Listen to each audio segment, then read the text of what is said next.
Sherlock Holmes solves the riddles of Revelation. Paul's unspeakable words. Ah, Watson, I do chuckle with delight when anyone points out the obvious. Do explain yourself, Holmes. Well, good fellow, you and I are fictional characters, are we not? Ah, that we are. And yet it is said that if the mind can conceive something, and the heart can believe it, then with God nothing shall be impossible. That still doesn't change the fact that we are fictional characters, Holmes. Fictional characters in the employ of the King of Kings, Watson. And with our greatest mission ever, dear friend, to solve the riddles of Revelation. And do you have something in mind to solve, Holmes? It's not exactly a riddle of Revelation, but it is connected. Oh, do go on, Holmes. When the Apostle Paul had his abundance of revelation experience, Paul heard things he was not permitted to speak about. 2 Corinthians 12:4, hey, Holmes? Heard unspeakable words which it is not lawful for a man to utter.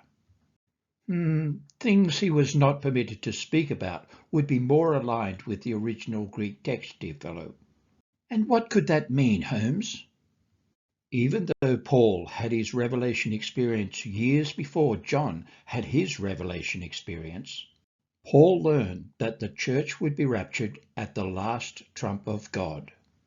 But he was not permitted to say or identify that the last trump of God is the seventh trump of Revelation. Why, Holmes?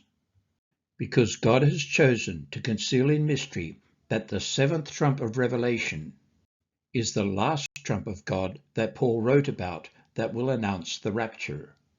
But why would God do that? To make a mystery of the matter? Elementary, Watson.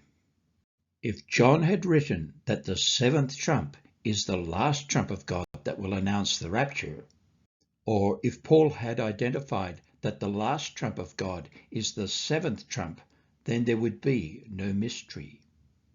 And therefore there would be no debate nor controversy. That the rapture shall happen at the seventh last trump of God. I suppose you could be right, Holmes.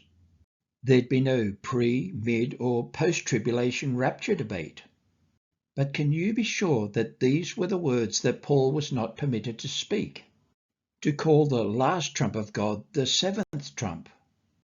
As I often say, Watson, when you have eliminated the impossible, whatever remains, however improbable, must be the truth. Please follow us on TikTok as we solve more of the riddles of Revelation. And subscribe to the Jesus Explains channel on YouTube or Rumble. And be sure to visit endtimesofficial.com. That's endtimesofficial.com. The End Times Teaching Ministry, where Bible prophecy is made easy to understand.